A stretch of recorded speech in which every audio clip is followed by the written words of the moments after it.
Plant breeding का 5वां lecture है modes of reproduction in crop plants. ठीक है, जो फसली पौधे हैं उनमें रिप्रोडक्शन या जनन जो है वो किस तरह से होता है वो हम लोग आज पढ़ेंगे।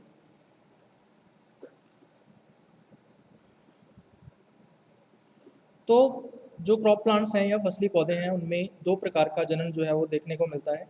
ठीक है, एक तो होता है अलैंगिक जनन या इसको बोलते हैं एसेक्सुअल रिप्रोडक्शन, और दूसरा होता है लैंगिक जनन या इसको बोलते हैं सेक्सुअल रिप्रोडक्शन।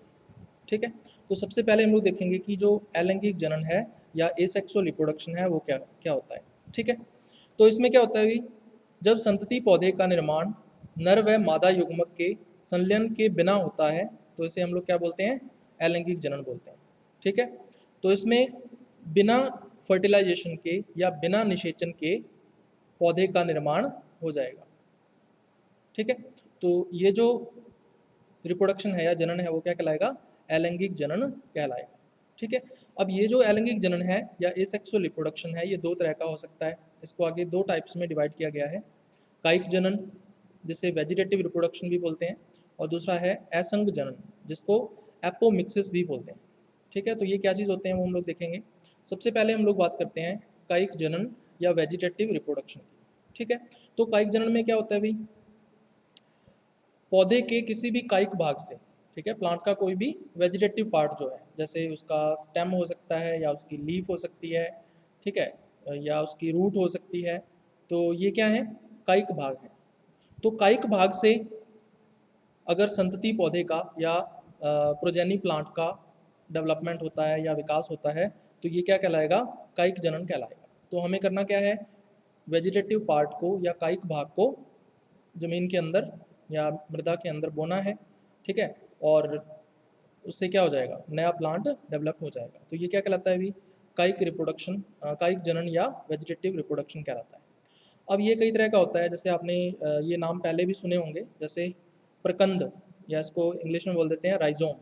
ठीक है, तो प्रकंद या राइजोम जो है वो किसके अंदर देखने को मिलता है, अदरक यानी जिंजर एंड हल्दी यानी टर्मरिक। तो इन दोनों के अंदर अगर हम प्लांट डेवलप करना चाहते हैं तो हम लोग क्या करेंगे, अदरक और हल्दी जो है इसके छोटे छोटे टुकड़ों को या पीस को हम लोग मृदा में लगाएंगे, जिससे नए प्लांट जो है वो हम लोग डेवलप कर सकते हैं। तो ये क्या है, इसका कायिक जनन है।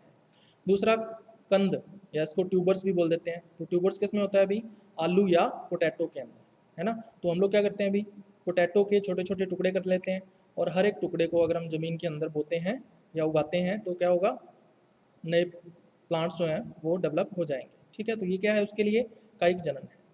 तीसरा आपने सुना होगा बल्ब। ठीक है, तो बल्ब किस में होता है अभी, प्याज और लहसुन के अंदर होता है। ठीक है, आपने देखा होगा पहले हम लोग क्या करते हैं, पौध तैयार करते हैं किसकी, प्याज और लहसुन की। ठीक है ना, प्याज में करते हैं पहले। तो हम लोग क्या करेंगे, प्याज की पौध तैयार करेंगे, उसकी पनीरी तैयार करेंगे या नर्सरी तैयार करेंगे। ठीक है, और फिर हर एक पौधे को, ठीक है, जो पौध है हर एक पौधे को हम लोग क्या करते हैं, डिस्टेंस पर उगाते हैं। ठीक है, दूरी पर उगाते हैं, जिससे क्या होता है, नए पौधे जो हैं वो डेवलप हो जाते हैं। ठीक है, तो बल्ब जो है वो भी क्या है, कायिक जनन का ही भाग है। उसके बाद आता है घनकंद या इसको बोल देते हैं कौरम। तो कौरम किस में होता है अभी, अरबी के अंदर होता है। तो अरबी जो है उसके छोटे छोटे टुकड़ों को ज़मीन के अंदर अगर अपने बोते हैं उगाते हैं तो नए पौधे जो हैं वो विकसित हो सकते हैं। ठीक है, तो कायिक जनन के अंदर आपको इन चार टाइप के जो भाग हैं इनके बारे में ध्यान में रखना है, इन पे क्वेश्चन पूछा जा सकता है। चलिए, उसके बाद दूसरा है भाई असंग जनन या इसको क्या बोल देते हैं, एपोमिक्सिस। ठीक है, अब इसको ध्यान से देखो, एपोमिक्सिस, एपो का मतलब होता है बिना, मिक्सिस का मतलब क्या होता है, निषेचन या फर्टिलाइजेशन। ठीक है, अब यहाँ पे निषेचन या फर्टिलाइजेशन नहीं हो रहा। ठीक है, लेकिन फिर भी पौधे के अंदर बीज व भ्रूण का निर्माण हो जाता है। तो ये प्रक्रिया क्या कहलाती है, असंग जनन या एपोमिक्सिस कहलाती है। अगर हम नॉर्मल कंडीशन की बात करें तो भ्रूण व बीज का निर्माण कैसे होता है अभी, निषेचन से होता है। ठीक है, फर्टिलाइजेशन से होता है। सेक्सुअल रिप्रोडक्शन या लैंगिक जनन के अंदर निषेचन होता है, फर्टिलाइजेशन होता है, जिससे क्या बनता है, भ्रूण बनता है, जाइगोट बनेगा, जाइगोट से भ्रूण बनेगा, और भ्रूण किसके अंदर होता है, बीज के अंदर होता है या सीड के अंदर होता है। ठीक है, लेकिन यहाँ पर भ्रूण और बीज तो बन रहे हैं लेकिन निषेचन नहीं हो रहा या फर्टिलाइजेशन नहीं हो रहा, ठीक है, तो उसको हम लोग क्या बोल देंगे, एपोमिक्सिस बोल देंगे, ठीक है।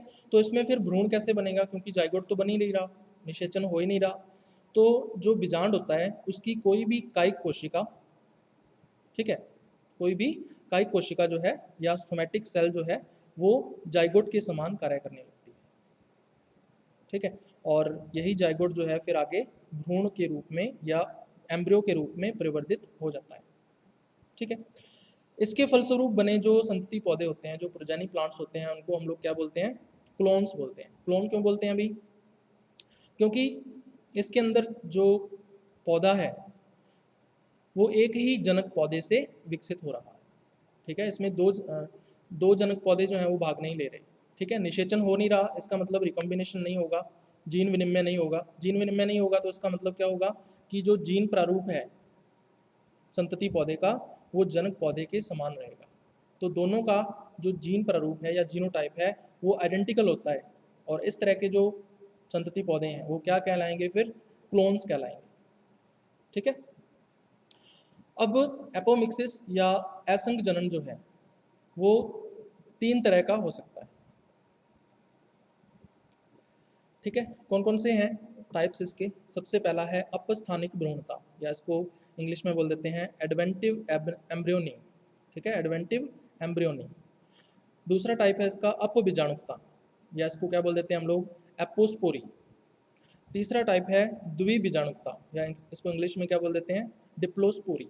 तो सबसे पहले हम लोग देखते हैं अपस्थानिक भ्रूणता या एडवेंटिव एम्ब्रियोनी क्या होती है, ठीक है।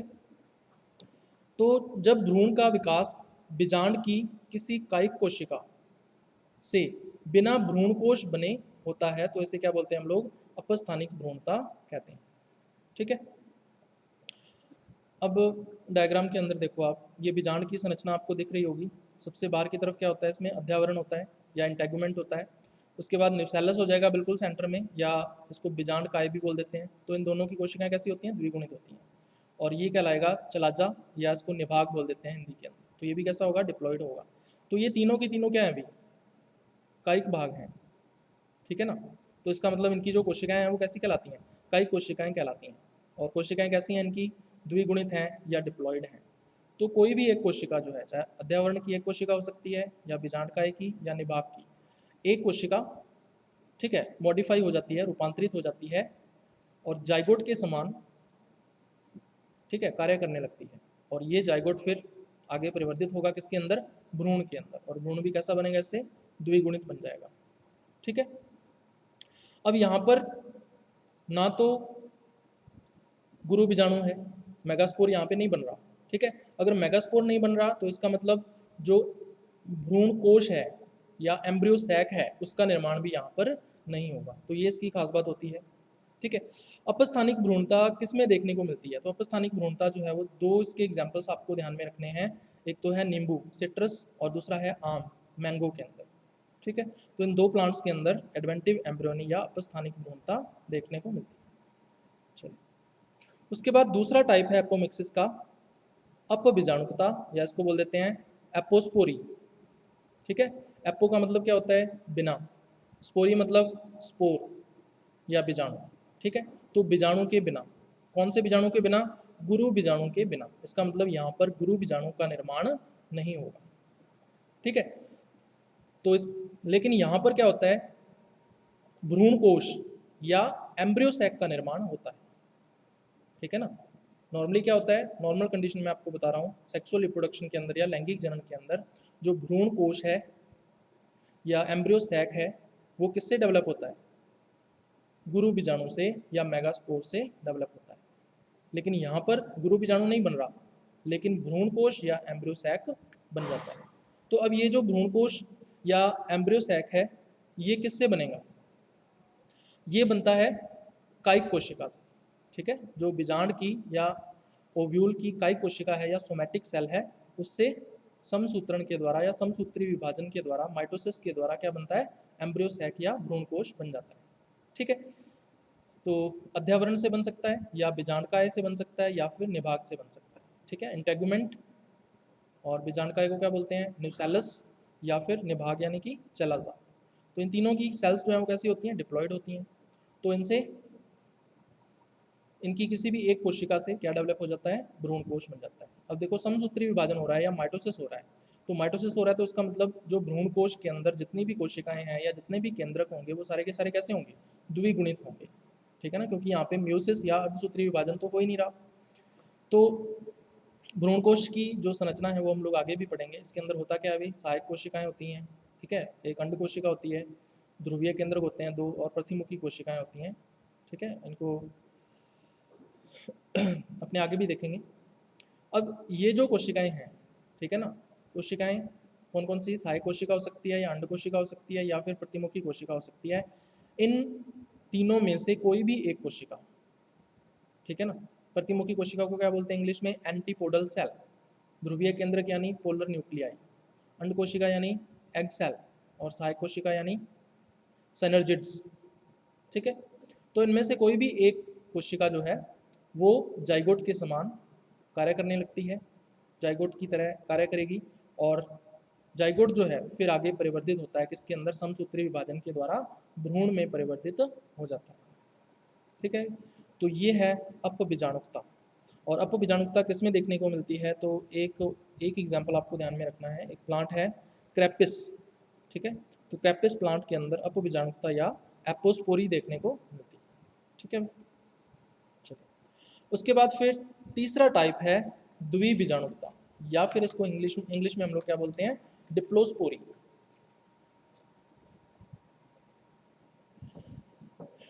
तो द्विबीजाणुकता या डिप्लोस्पोरी की अगर अपने बात करें तो इसमें क्या होता है, जैसा कि इसके नाम से पता चल रहा है, द्वि का मतलब डिप्लॉयड है ना, डिप्लो का मतलब डिप्लॉयड या द्विगुणित, और बीजाणु मतलब गुरु बीजाणु या मेगास्पोर। तो यहाँ पे जो मेगास्पोर या गुरु बीजाणु बनेगा वो कैसा होगा, द्विगुणित या डिप्लॉयड होगा, ठीक है। नॉर्मल कंडीशन की अगर अपने बात करें तो सेक्सुअल रिप्रोडक्शन के अंदर जो गुरु बीजाणु या मेगास्पोर बनता है वो कैसा होता है, अगुणित होता है, यानी हैप्लॉइड होता है, ठीक है। लेकिन यहाँ पे जो गुरु बीजाणु बन रहा है वो कैसा है भाई, द्विगुणित है, ठीक है, डिप्लॉयड है। तो अब इसको ध्यान से देखो, ये है बीजांड, ये बीजांड है, और बीजांड के अंदर न्यूसेलस जो है यानी कि बीजांड काय जो है, इसकी एक कोशिका जो है ना, ये वाली जो कोशिका है, मान लीजिए यहाँ से ये वाली जो कोशिका है बीजांड काय की, वो क्या हो रही है, रूपांतरित हो रही है, और रूपांतरित होके ये किस में कन्वर्ट हो जाएगी, गुरु बीजाणु के अंदर कन्वर्ट हो जाएगी या मेगास्पोर के अंदर कन्वर्ट हो जाएगी। तो यहाँ पे मेगास्पोर कैसा है, अभी मैंने बताया अभी आपको, डिप्लॉयड है या द्विगुणित है। अब इस डिप्लॉयड गुरु बीजाणु के अंदर समसूत्री विभाजन होगा, और समसूत्री विभाजन से क्या बन जाएगा, भ्रूण कोश या एम्ब्रियो सैक बन जाएगा, ठीक है। अब समसूत्री विभाजन हो रहा है, इसीलिए जो भ्रूण कोश है इसकी हर एक कोशिका और हर एक केंद्रक जो है वो कैसा होगा, द्विगुणित होगा या डिप्लॉयड होगा, ठीक है। अब भ्रूण कोश जो है उसकी कौन सी कोशिका से, है ना, जो एम्ब्रियो सैक है उसकी कौन सी सेल से भ्रूण का निर्माण होगा या एम्ब्रियो का फॉर्मेशन होगा, इस आधार पर जो द्विबीजाणुकता है या डिप्लोस्पोरी है, इसको दो टाइप्स में आगे डिवाइड किया गया है। तो ये दो टाइप्स कौन कौन से हैं अभी, सबसे पहला है अनिषेक जनन, या इसको बोल देते हैं पार्थिनोजेनेसिस, और दूसरा टाइप कौन सा है, अपयुग्मन, या इसको क्या बोल देते हैं, एपोगैमी, ठीक है। तो हम लोग देखते हैं ये क्या है। सबसे पहले बात करें अगर अनिषेक जनन या पार्थिनोजेनेसिस की, तो इसमें क्या होता है, जो एम्ब्रियो का फॉर्मेशन है या जो भ्रूण का निर्माण है वो किससे होता है, अंड कोशिका से होता है, यानी कि एग सेल से होता है। तो भ्रूण कोश जो है या एम्ब्रियो सैक जो है उसके अंदर एक अंड कोशिका या एग सेल होती है, ठीक है। तो इसके अंदर ये कैसी है, डिप्लॉयड है या द्विगुणित है, तो इसमें समसूत्री विभाजन होगा और ये किस में परिवर्तित हो जाएगी, भ्रूण के अंदर परिवर्तित हो जाएगी। तो अगर अंड कोशिका या एग सेल से भ्रूण का परिवर्तन हो रहा हो तो ये जो प्रक्रिया है वो क्या कहलाती है, अनिषेक जनन या पार्थिनोजेनेसिस। तो इस तरह की कंडीशन किस में देखने को मिलती है, अभी एक ग्रास है ना, घास है एक, जो कौन से कुल में आती है, पोएसी या ग्रामिनी कुल के अंदर आती है ना, उसका नाम क्या है, टेराक्जेकम। तो टेराक्जेकम जो है उसके अंदर अनिषेक जनन या पार्थिनोजेनेसिस देखने को मिलता है, ठीक है। चलिए उसके बाद दूसरा टाइप जो है, ठीक है। डिप्लोस्पोरी का दूसरा टाइप अपयुग्मन, या इसको क्या बोल देते हैं हम लोग, एपोगैमी। तो जैसा कि इसके नाम से पता चल रहा है, एपो का मतलब बिना, गैमी का मतलब गैमेट्स। इसका मतलब यहाँ पर जो भ्रूण का निर्माण होगा वो अंड कोशिका से नहीं होगा या एग सेल से नहीं होगा। तो यहाँ पे जो एम्ब्रियो है या भ्रूण है उसका निर्माण किससे हो रहा है फिर, या तो सहायक कोशिका से होगा और या फिर प्रतिमुखी कोशिका से होगा, यानी या तो सेनर्जिड जो है उससे हो जाएगा समसूत्री विभाजन के द्वारा भ्रूण का निर्माण, या फिर जो एंटीपोडल सेल्स होती हैं, है ना, प्रतिमुखी कोशिकाएं होती हैं, उनमें से किसी एक कोशिका से समसूत्री विभाजन के द्वारा भ्रूण का निर्माण हो जाता है। ठीक है। तो ये जो प्रक्रिया है वो क्या कहलाती है, अपयुग्मन या एपोगैमी कहलाती है। और ये किस में देखने को मिलती है अभी, तो आपको एक एग्जाम्पल इसमें ध्यान में रखना है, प्याज या अनियन। ठीक है। तो अनियन या प्याज के अंदर एपोगैमी हमें देखने को मिलती है। तो ये है अभी एसेक्सुअल रिप्रोडक्शन या अलैंगिक जनन। उसके बाद दूसरा हम लोग बात करेंगे लैंगिक जनन या सेक्सुअल रिप्रोडक्शन की। ठीक है। सेक्सुअल रिप्रोडक्शन को एम्फीमिक्सिस भी बोलते हैं, है ना। कई बार क्वेश्चन आ जाता है कि एम्फीमिक्सिस क्या होता है। तो एम्फी का मतलब क्या होता है, बोथ, दोनों। मिक्सिस का मतलब निषेचन या फर्टिलाइजेशन। ठीक है। तो इसका मतलब दोनों के दोनों जो युग्मक हैं, यानी नर युग्मक और मादा युग्मक, male gamete and female gamete, इन दोनों के बीच में क्या होता है, संलयन होता है, फ्यूजन होता है, और क्या बनता है उससे, जाइगोट बन जाता है। ठीक है। तो इसको हम लोग एम्फीमिक्सिस भी बोल सकते हैं। चलिए, तो लैंगिक जनन क्या चीज़ होती है अभी, जब जनक पौधों के नर व मादा युग्मकों के संलयन से भ्रूण व बीज का निर्माण होता है, तो इसे लैंगिक जनन कहते हैं। ठीक है। तो इसके अंदर क्या होगा अभी, निषेचन या फर्टिलाइजेशन के द्वारा भ्रूण व बीज का निर्माण होगा। ठीक है। मेल गैमेट और फीमेल गैमेट आपस में फ्यूज होंगे, संलयन होगा, उनके बीच में निषेचन होगा, और इस निषेचन से क्या बनेगा, जाइगोट बनेगा, और जाइगोट से भ्रूण का परिवर्तन होगा, एम्ब्रियो बनेगा, और एम्ब्रियो या भ्रूण किस में होता है फिर, सीड के अंदर डेवलप होता है। ठीक है। तो ये है अभी लैंगिक जनन जो है, इस तरह से हम लोग इसको परिभाषित कर सकते हैं। अब जो फसली पौधे हैं या जो क्रॉप प्लांट्स हैं, उनमें सेक्सुअल रिप्रोडक्शन के लिए या लैंगिक जनन के लिए कौन सी संरचना उपस्थित होती है ना। तो मैंने आपको पहले भी बताया था ये कि जो क्रॉप प्लांट्स हैं या फसली पौधे हैं उनमें लैंगिक जनन के लिए एक संरचना उपस्थित होती है, उसको क्या बोलते हैं, फ्लावर या पुष्प। ठीक है। और फ्लावर या पुष्प जो है उसकी संरचना आपको दिख रही होगी डायग्राम के अंदर। ठीक है। तो पुष्प के अंदर दो मुख्य भाग होते हैं लैंगिक जनन या सेक्सुअल रिप्रोडक्शन के लिए। ठीक है। अब ये दो मुख्य भाग कौन से हैं, एक तो नर जनन भाग होता है या मेल रिप्रोडक्टिव पार्ट होता है, जिसको बोल देते हैं पुंकेसर या स्टामेन्स, या इनको क्या बोल देते हैं, एंड्रोइशियम भी बोल देते हैं। ठीक है। और दूसरा इंपॉर्टेंट भाग क्या होता है, मादा जननांग या फीमेल रिप्रोडक्टिव ऑर्गन, और इसका नाम क्या है अभी, अंडप या कार्पेल, या इसको बोल देते हैं हम लोग गायनोइशियम। ठीक है। तो ये दोनों इंपॉर्टेंट भाग हैं। तो इसमें अंडप जो है वो बिल्कुल सेंटर के अंदर रहता है, जो कार्पेल है वो बिल्कुल सेंटर में रहेगा फ्लावर में, और जो पुंकेसर हैं या जो स्टामेन्स हैं वो इसको चारों तरफ से घेरे हुए रहते हैं। ठीक है। ताकि जो परागण है या पॉलिनेशन है वो आसानी से हो सके। तो ये दोनों पास पास स्थित होते हैं। ठीक है। चलिए, तो इसको अपने कंटिन्यू करते हैं आगे। अब जो लैंगिक जनन है या सेक्सुअल रिप्रोडक्शन है उसको 5 स्टेप्स के अंदर या 5 चरणों में विभाजित किया गया है। ठीक है। तो ये 5 स्टेप्स कौन कौन से हैं अभी, सबसे पहला है लघु बीजाणु जनन, या इसको इंग्लिश में बोल देते हैं माइक्रोस्पोरोजेनेसिस। दूसरा स्टेप है गुरु बीजाणु जनन या मेगास्पोरोजेनेसिस। तीसरा स्टेप है परागण या पॉलिनेशन। चौथा स्टेप है निषेचन या फर्टिलाइजेशन। और पांचवा स्टेप है भ्रूण, बीज व फल का निर्माण। ठीक है। इंग्लिश में क्या बोलेंगे इसको, embryo, seed and fruit formation. तो ये 5 स्टेप्स हैं सेक्सुअल रिप्रोडक्शन के, तो इसको हम लोग एक एक करके पढ़ेंगे। तो सबसे पहले हम लोग देखते हैं कि जो लघु बीजाणु जनन है यानी कि जो माइक्रोस्पोरोजेनेसिस है वो क्या चीज़ होती है। ठीक है। तो जैसा कि नाम से पता चल रहा है, लघु बीजाणु जनन मतलब लघु बीजाणु का निर्माण या फॉर्मेशन ऑफ माइक्रोस्पोर। ठीक है। तो माइक्रोस्पोर जो है या लघु बीजाणु जो है उसको हम लोग क्या बोल देते हैं आम भाषा के अंदर, परागकण या पॉलन ग्रेन। ठीक है। तो पॉलन ग्रेन या परागकण का जो निर्माण है वो किस तरह से होता है वो हम लोग इसके अंदर देखेंगे। ठीक है। तो परागकण या पॉलन ग्रेन्स जो हैं या लघु बीजाणु या माइक्रोस्पोर्स जो हैं वो कहाँ पर बनते हैं? नर जनन भाग के अंदर या मेल रिप्रोडक्टिव पार्ट के अंदर। तो यहाँ पे मेल रिप्रोडक्टिव पार्ट कौन सा है? अभी पुंकेसर या स्टामेन है। ठीक है। तो ये पुंकेसर आपको दिख रहा होगा। तो पुंकेसर या स्टामेन के अंदर दो भाग होते हैं, एक तो होता है परागकोश, है ना, जो ऊपर की तरफ आपको दिख रहा होगा परागकोश, या इसको इंग्लिश में बोल देते हैं एंथर। और ये जो परागकोश या एंथर है ये किसके साथ जुड़ा रहता है? पुतंतु के साथ, या इसको इंग्लिश में बोल देते हैं फिलामेंट। ठीक है। चलिए अब अगर अपने बात करें परागकण निर्माण की या पॉलन ग्रेन फॉर्मेशन की, तो वो कहाँ पर होता है? परागकोशों के अंदर होता है। ठीक है ना, या एंथर्स के अंदर होता है। अगर अपने एंथर या परागकोश का अनुप्रस्थ काट दें या ट्रांसवर्स सेक्शन इसका काटें तो हमें इस तरह की संरचना जो है वो दिखाई देती है।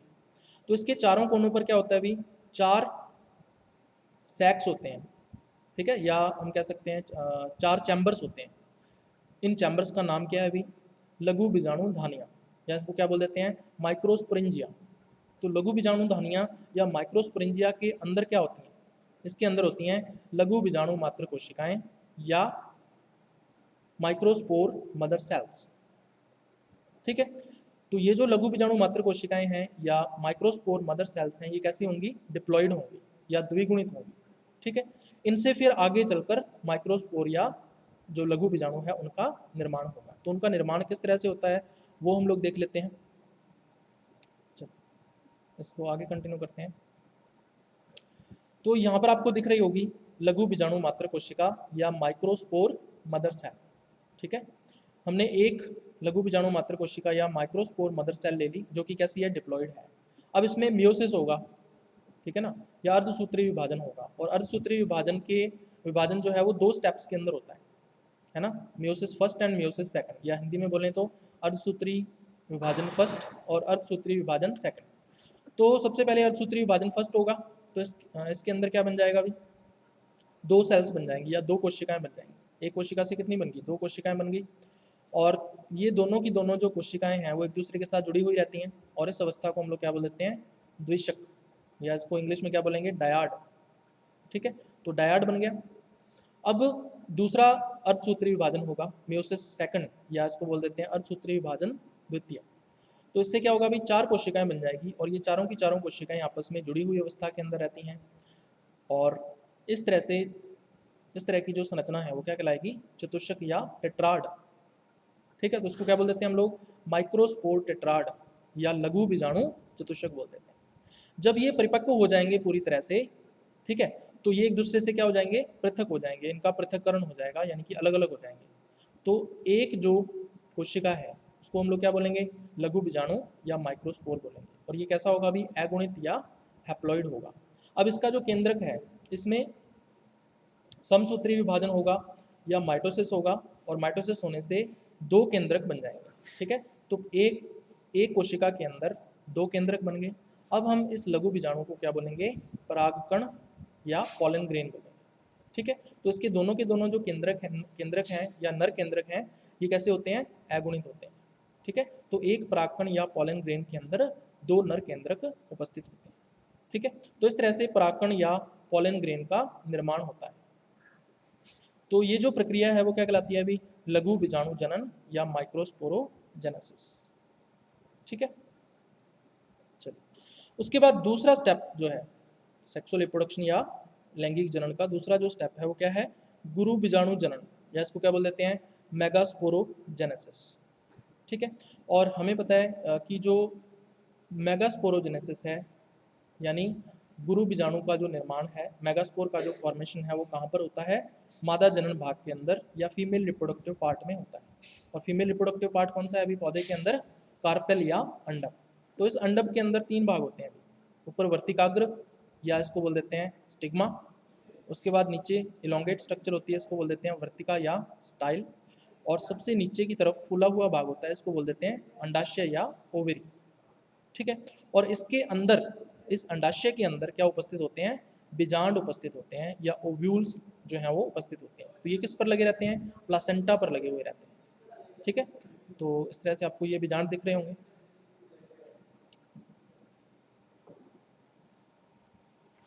चलिए, अब बीजांड जो है उसकी संरचना हमने पहले भी देखी हुई है। अगर अपने बीजांड का अनुप्रस्थ काट काट लें, ये वाले जो बीजांड दिख रहे हैं आपको अंडक के अंदर, अंडाशय के अंदर या ओवरी के अंदर जो बीजांड या ओव्यूल दिख रहे हैं, अगर बीजांड का लंबवत काट काट लें या लॉन्गिट्यूडाइनल सेक्शन काट लें इसका, ठीक है, तो हम लोग इस तरह की संरचना जो है वो देखेंगे।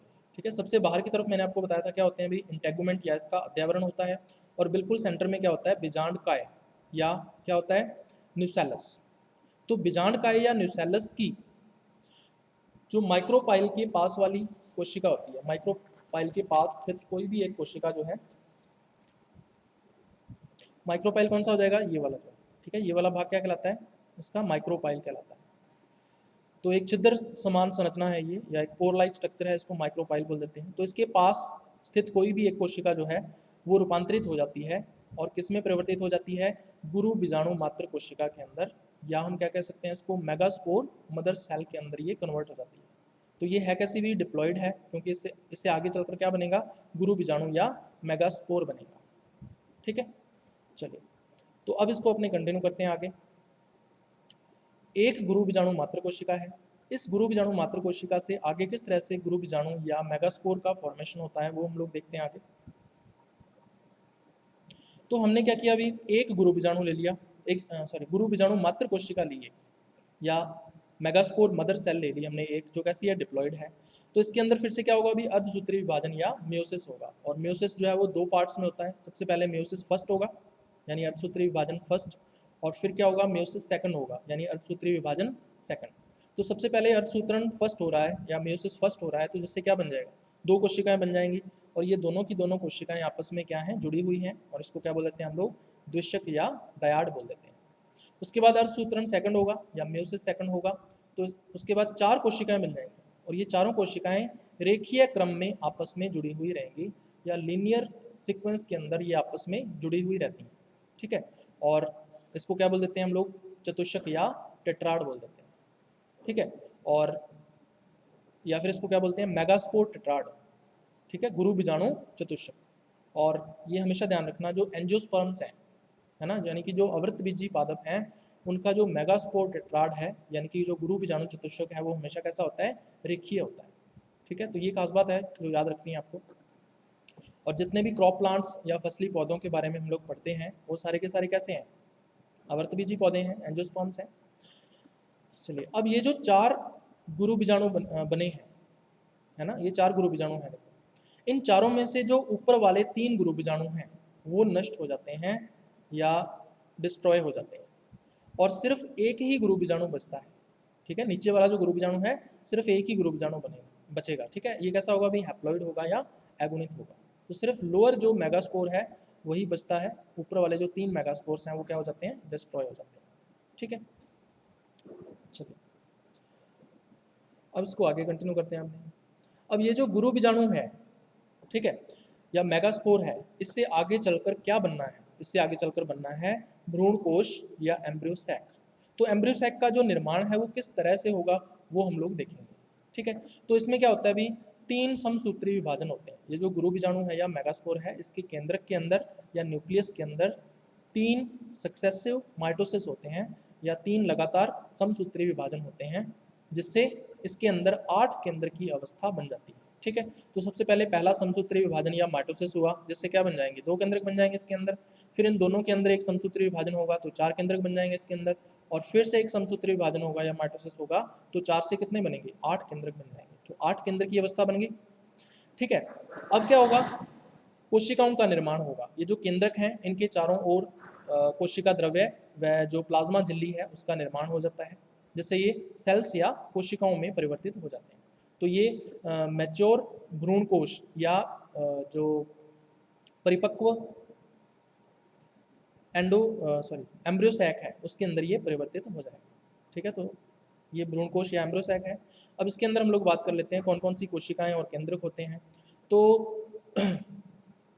सबसे ऊपर की तरफ आपको दिख रहा होगा 3 कोशिकाएं दिख रही होंगी। इसमें से ये वाली जो 2 कोशिकाएं हैं, हालांकि यहाँ पे मैंने लिखा नहीं है, इन कोशिकाओं को क्या बोल देते हैं, सहायक कोशिकाएं बोल देते हैं। ठीक है, ये जो सहायक कोशिकाएं हैं इनको इंग्लिश में क्या बोलेंगे, सिनर्जिड्स। तो कितनी होती हैं भाई सिनर्जिड्स, 2 होती हैं। ठीक है। सिनर्जिड्स के साथ बिल्कुल क्या लगा होता है, एक कोशिका उपस्थित होती है, इसको बोल देते हैं अंड कोशिका या एग सेल। ठीक है। इसके अलावा इसमें क्या होता है अभी, दो केंद्रक होते हैं जो बिल्कुल केंद्र में रहते हैं, सेंटर में रहते हैं, और इन केंद्रकों या न्यूक्लियाई को क्या बोल देते हैं, ध्रुवीय केंद्रक या पोलर न्यूक्लियाई। ठीक है। उसके बाद दूसरी तरफ हम लोग चलें तो तीन कोशिकाएं एक साथ होती हैं जिनको क्या बोल देते हैं, एंटीपोडल सेल्स, या इनको बोल देते हैं प्रतिमुखी कोशिकाएं। तो ये कितनी कोशिकाएं होती हैं, तीन कोशिकाएं होती हैं। ठीक है। तो इस तरह से अगर हम भ्रूणकोश के अंदर कितने केंद्रक हैं, अगर आपसे यह पूछे कि कितने केंद्रक होते हैं, तो टोटल कितने केंद्रक होंगे, 8 केंद्रक होंगे। ठीक है। 3 केंद्रक तो ये हो गए, 2 ये हो गए और फिर 3 ये हो गए, तो कितने हो गए टोटल, 8 केंद्रक। अब आपसे पूछा जाए कि जो भ्रूणकोश है या एम्ब्रियो सैक है उसके अंदर कितनी कोशिकाएं होती हैं या कितनी सेल्स होती हैं, तो कितनी सेल्स हैं अभी, 3 सेल्स तो ये हो गई और 3 सेल्स ये हो गई, 6, और एक ये खुद एक सेल है। ठीक है ना। भ्रूणकोश जो है या एम्ब्रियो सैक जो है ये खुद भी क्या है, एक सेल या कोशिका है। तो टोटल कितनी कोशिकाएं हैं, 7 कोशिकाएं। ठीक है। तो भ्रूणकोश या जो एम्ब्रियो सैक है वो 7 कोशिकीय व 8 केंद्रकीय संरचना है। ठीक है। या हम इंग्लिश में बोलें तो 7 सेल्ड एंड 8 न्यूक्लिएटेड स्ट्रक्चर।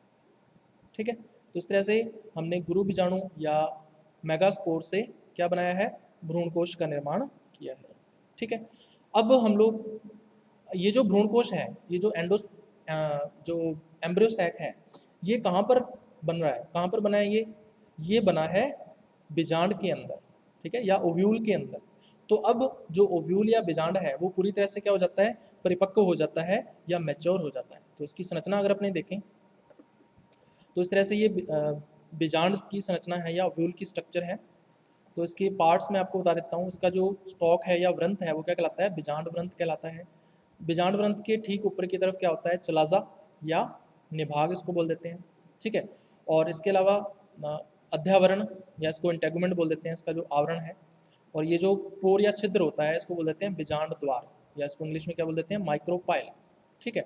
और बिल्कुल सेंटर वाला जो भाग है वो क्या कहलाता है, बीजांड काय, या इसको क्या बोल देते हैं, न्यूसेलस। इस न्यूसेलस के अंदर ही भ्रूणकोश या एम्ब्रियो सैक उपस्थित होता है। ठीक है। तो ये वाला एम्ब्रियो सैक है या भ्रूणकोश है। तो इसके अंदर अलग अलग टाइप की कोशिकाएं हैं जो मैंने आपको बता दी हैं। ठीक है। तो ये है अभी बीजांड की संरचना या ओव्यूल की स्ट्रक्चर। चलिए इसको अपने और कंटिन्यू करते हैं आगे। तीसरा स्टेप सेक्सुअल रिप्रोडक्शन या लैंगिक जनन का जो तीसरा स्टेप है वो कौन सा है अभी, परागण या पॉलिनेशन। तो अब परागण या पॉलिनेशन क्या चीज़ होती है अभी, पराग कणों का पुंकेसर के परागकोशों से निकलकर अंडक के वर्तिकाग्र तक पहुंचने की प्रक्रिया को परागण कहते हैं। ठीक है। तो इसमें होता क्या है अभी, हमने देखा कि जो पुंकेसर या स्टामेन है वो पूरी तरह से मैच्योर हो गए हैं। मैच्योर कब होते हैं या परिपक्व कब होते हैं, जब इसके अंदर परागकण या पॉलन ग्रेन्स का निर्माण हो जाता है। ठीक है। तो ये पूरी तरह से मैच्योर हो गए। उस दूसरी तरफ हम लोग देखें अंडप या कार्पेल जो है ये भी पूरी तरह से मैच्योर हो चुके हैं। ठीक है ना। क्यों, कब मैच्योर होंगे ये, जब इनके अंदर उपस्थित बीजांड के अंदर भ्रूणकोश या एम्ब्रियो सैक का निर्माण हो जाता है, तब इनको पूरी तरह से मैच्योर या परिपक्व बोलते हैं। ठीक है। तो जब पुंकेसर या स्टामेन्स मैच्योर हो गए तो इनके जो परागकोश या एंथर्स हैं उनका क्या होता है, डाइसेंस होता है। ठीक है। उनका स्फुटन होता है और इसके स्फुटन या डाइसेंस से जो परागकण हैं या पॉलन ग्रेन्स हैं वो बाहर निकलते हैं। ठीक है। और उसको वायु के द्वारा या फिर कीटों के द्वारा कहाँ पहुँचाया जाता है, स्टिग्मा या वर्तिकाग्र पर पहुँचाया जाता है। ठीक है। और यही प्रक्रिया क्या कहलाती है, परागण या पॉलिनेशन कहलाती है। ठीक है। तो ये है अभी तीसरा स्टेप। उसके बाद चौथा स्टेप हम लोग देखते हैं सेक्सुअल रिप्रोडक्शन या लैंगिक जनन का, निषेचन या फर्टिलाइजेशन। ठीक है। तो ये सबसे इंपॉर्टेंट स्टेप है। तो निषेचन की बात करें तो परागण या पॉलिनेशन में हमने क्या देखा था अभी, जो परागकण है वो कहाँ पर पहुँच गया, वर्तिकाग्र पर। ठीक है ना। जो पॉलन ग्रेन है वो कहाँ पहुँच गया है, स्टिग्मा पर पहुँच गया है। ठीक है। अब स्टिग्मा पर पहुँचने के पश्चात इस परागकण या पॉलन ग्रेन का क्या होगा, अंकुरण होगा या जर्मिनेशन होगा। और जब इसका अंकुरण या जर्मिनेशन होता है तो इसमें से क्या निकलता है, जर्म ट्यूब निकलती है, एक अंकुरण नाल निकलती है, और उसको हम लोग क्या बोल देते हैं, पॉलन ट्यूब या फिर परागनाल बोल देते हैं। ठीक है, इसको पॉलन ट्यूब या परागनाल बोलेंगे।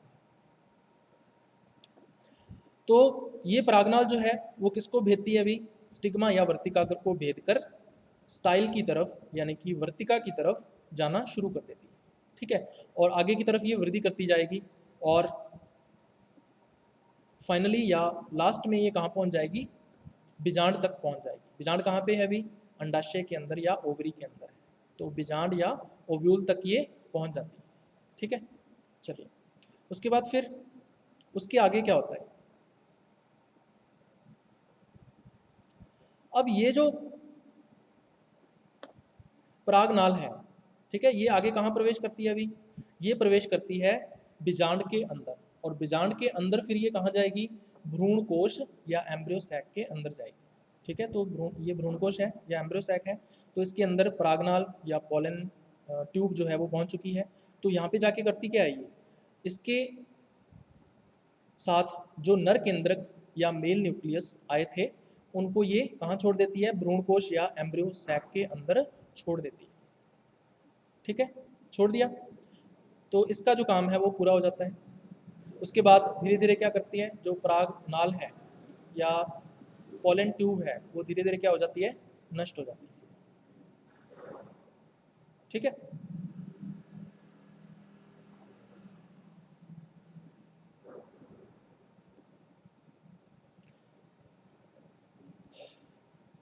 चलो अब आपको दो चीज़ें ध्यान में रखनी है फर्टिलाइजेशन या निषेचन से संबंधित, जो आवर्त बीजियों का लाक्षणिक गुण है, यानी कि एंजियोस्पर्म्स का क्या है, कैरेक्टरिस्टिक फीचर है। ठीक है, एंजियोस्पर्म्स का कैरेक्टरिस्टिक फीचर है। तो जितने भी क्रॉप प्लांट्स पढ़ते हैं हम लोग वो सारे के सारे क्या हैं, एंजियोस्पर्म्स हैं या आवर्तबीजी पौधे हैं। ठीक है, तो इनके बारे में दो लाक्षणिक गुण या कैरेक्टरिस्टिक फीचर्स आपको ध्यान में रखने हैं। सबसे पहला कौन सा है अभी, एक तो है द्विनिषेचन या इसको क्या बोल देते हैं, डबल फर्टिलाइजेशन। ठीक है, तो यहाँ पे दो फर्टिलाइजेशन होते हैं या दो निषेचन होते हैं। ठीक है, तो पहले निषेचन के अंदर क्या होता है, पहला जो नर केंद्रक है ना, एक जो नर केंद्रक है उसका फ्यूजन होता है या संलयन होता है किसके साथ, अंड कोशिका के साथ। तो ये दोनों की दोनों क्या है अभी, हैप्लॉइड हैं या एगोनित हैं। तो इन दोनों के संलयन से क्या बनेगा, युग्मनज या जाइगोट बन जाएगा, जो कि कैसा होगा, द्विगुणित होगा। ठीक है, तो उसको क्या बोलते हैं, निषेचन फर्स्ट या फर्स्ट फर्टिलाइजेशन। तो दूसरा जो निषेचन है या दूसरा फर्टिलाइजेशन जो है उसमें क्या होता है, जो दूसरा नर केंद्रक है जो कि हैप्लॉइड है वो किसके साथ फ्यूजन करता है या निषेचन करता है, ध्रुवीय केंद्रकों के साथ। तो ये ध्रुवीय केंद्र कहाँ उपस्थित हैं अभी, एम्ब्रियो सैक या भ्रूण कोश के अंदर। तो ये दोनों के दोनों कैसे हैं अभी, एगुणित हैं। तो इन दोनों इनके बीच में क्या होगा, निषेचन होगा, इसको बोलेंगे निषेचन सेकंड या फर्टिलाइजेशन सेकंड। और इससे क्या बनेगा, एक त्रिगुणित केंद्रक बनता है, एक ट्रिप्लॉइड न्यूक्लियस बनता है, जिसको क्या बोल देते हैं, पैन बोल देते हैं, PEN। इसका फुल फॉर्म क्या है, प्राइमरी एंडोस्पर्म न्यूक्लियस, या इसको बोल देते हैं प्राथमिक भ्रूणपोष केंद्रक। ठीक है, ये कैसा होता है, त्रिगुणित होता है। तो इस तरह से हम लोग देख रहे हैं कि यहाँ पे दो निषेचन हो रहे हैं या दो फर्टिलाइजेशन हो रहे हैं, और इसी को हम लोग क्या बोल देते हैं, डबल फर्टिलाइजेशन या द्विनिषेचन। तो जितने भी एंजियोस्पर्म प्लांट्स होंगे, जितने भी आवर्तबीजी पौधे होंगे, या जितने भी क्रॉप प्लांट्स के बारे में आप लोग पढ़ते हो, उन सब का ये लाक्षणिक गुण है या करेक्टरिस्टिक फीचर है। चलिए दूसरे लाक्षणिक गुण की हम लोग बात कर लेते हैं। तो दूसरा करेक्टरिस्टिक फीचर या लाक्षणिक गुण कौन सा है अभी, त्रिक संलयन, या इसको इंग्लिश में बोलते हैं ट्रिपल फ्यूजन। तो जो दूसरा निषेचन होता है, निषेचन सेकंड या इसको बोल देते हैं फर्टिलाइजेशन सेकंड, उसमें क्या होता है अभी, तीन केंद्रक आपस में संलयन करते हैं या फ्यूजन करते हैं। तो तीन न्यूक्लियस देखो आपस में फ्यूज हो रहे हैं। तो एक तो नर केंद्रक हो गया और दो कौन से हैं, ध्रुवीय केंद्रक हैं। तो तीन केंद्रकों का आपस में संलयन या फ्यूजन जो है वो क्या कहलाता है, त्रिक संलयन कहलाता है या ट्रिपल फ्यूजन कहलाता है। तो ये भी आवर्तबीजी पौधों का, या हम कह सकते हैं कि जो एंजियोस्पर्म प्लांट्स हैं उनका लाक्षणिक गुण है या कैरेक्टरिस्टिक फीचर है। ठीक है, तो ये दो चीज़ें जो हैं वो आपको ध्यान में रखनी है, इनके ऊपर क्वेश्चन जो है वो जरूर पूछे जाते हैं।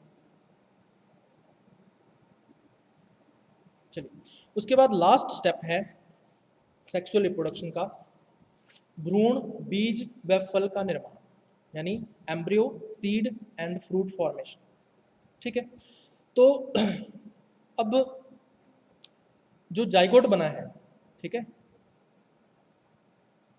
जाइगोट कैसे बना था? निषेचन के पश्चात बना था, यानी फर्टिलाइजेशन से बना था। ये जो जाइगोट है इसके अंदर आगे समसूत्री विभाजन होंगे या माइटोसिस होंगे रेगुलर, और उससे क्या बनेगा? भ्रूण बन जाएगा। ठीक है, तो जाइगोट किस में परिवर्तित हो जाता है? भ्रूण के अंदर परिवर्तित हो जाता है। अब एक हमने बनाया था त्रिगुणित केंद्रक, जिसको पैन या प्राइमरी एंडोस्पर्म न्यूक्लियस या प्राथमिक भ्रूणपोष केंद्रक कहते हैं। तो ये आगे चलकर क्या बनाता है? समसूत्री विभाजनों के द्वारा भ्रूणपोष बनाता है। ठीक है, या एंडोस्पर्म बोल देते हैं इसको इंग्लिश के अंदर। ठीक है, तो भ्रूणपोष या एंडोस्पर्म जो है उसका कार्य क्या होता है भाई? जो भ्रूण बना है, जाइगोट से जो भ्रूण बना है उसको पोषण प्रदान करना, इसीलिए इसका नाम क्या पड़ गया? भ्रूणपोष। इसको इंग्लिश में क्या बोल रहे हैं? एंडोस्पर्म। ठीक है, चलिए उसके बाद तीसरा हम लोग बात करते हैं जो बीजांड है, यानी जो ओव्यूल है, वो किस में परिवर्तित हो जाता है? बीज या सीड के अंदर परिवर्तित हो जाता है। ठीक है, चलिए और लास्ट में फिर क्या रहेगा अभी? ओवरी या अंडाशय जो है, किसका भाग है ये? कार्पेल या अंडप का भाग है। तो ये किस में परिवर्तित हो जाता है? फल के अंदर परिवर्तित हो जाता है। तो ये डायग्राम में आप देख सकते हो, युग्मनज जो है यानी कि जो जाइगोट है द्विगुणित है, इसमें माइटोसिस या समसूत्री विभाजन होने से भ्रूण बन जाता है द्विगुणित, और जो पैन है ट्रिप्लॉइड न्यूक्लियस है या त्रिगुणित केंद्रक है, इसमें माइटोसिस या समसूत्री विभाजन होने से भ्रूणपोष या एंडोस्पर्म बन जाता है, जो कि कैसा होता है? बहुकेंद्रकी होता है, और हर एक केंद्रक कैसा होगा भी? इसमें त्रिगुणित होगा। तो ये है अभी पूरी की पूरी प्रक्रिया सेक्सुअल रिप्रोडक्शन या लैंगिक जनन की। तो ये था अपना आज का लेक्चर।